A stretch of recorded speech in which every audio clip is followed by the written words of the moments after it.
I have this afternoon informed the Palace, Home Secretary and the Mayor of my intention to resign as Commissioner of the Metropolitan Police Service.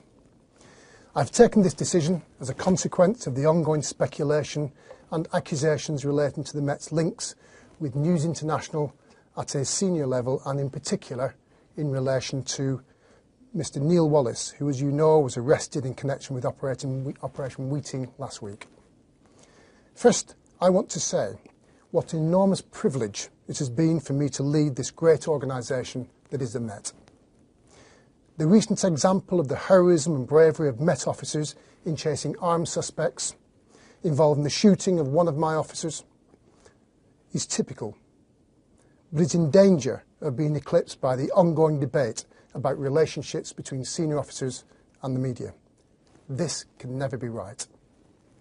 Crime levels in the Met are at a 10-year low.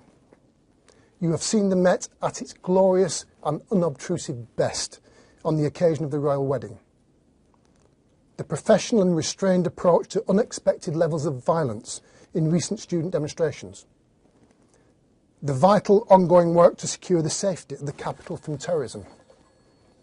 The reductions in homicide and continuing increased levels of confidence of the jewel in our crown of safer neighbourhoods serve the needs of Londoners. I am deeply proud of the achievements of the Met since I became Commissioner. Let me turn to phone hacking and my relationship with Neil Wallace. I want to put the record straight. I met Mr Wallace in 2006.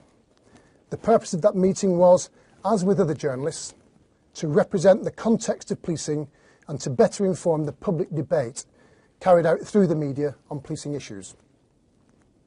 I had no knowledge of or involvement in the original investigation into phone hacking in 2006 that successfully led to the conviction and imprisonment of 2 men. I had no reason to believe this was anything other than a successful operation. I was unaware that there were any other documents in our possession of the nature that have now emerged. I have acknowledged the statement by John Yates that if he had known then what he knows now, he would have done things differently. My relationship with Mr Wallace continued over the following years, and the frequency of our meetings is a matter of public record. The record clearly accords with my description of the relationship as one maintained for professional purposes and an acquaintance. In 2009, the Met entered into a contractual arrangement with Neil Wallace, terminating in 2010. I played no role in the letting or management of that contract. I have heard suggestions that we must have suspected the alleged involvement of Mr Wallace in phone hacking. Let me say unequivocally that I did not and had no reason to do so. I do not occupy a position in the world of journalism. I had no knowledge of the extent of this disgraceful practice, or indeed to the extent of it, and the repugnant nature of the selection of victims that is now emerging, nor of its apparent reach into senior levels. I saw senior figures from News International providing evidence that the misbehaviour was confined to a rogue few and not known about at the top.